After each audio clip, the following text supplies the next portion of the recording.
that man, he's got to be put down. I don't miss writing about politics.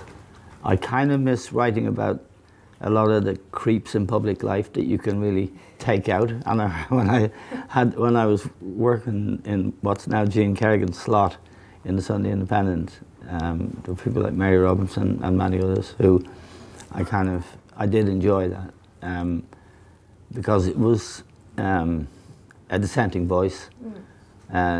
People said it was controversy, which it actually wasn't. I really didn't like a lot of these people. And I missed that. I used to sometimes do a piece on Sunday, and I used to go down the country a lot, and lived in West Cork for a while.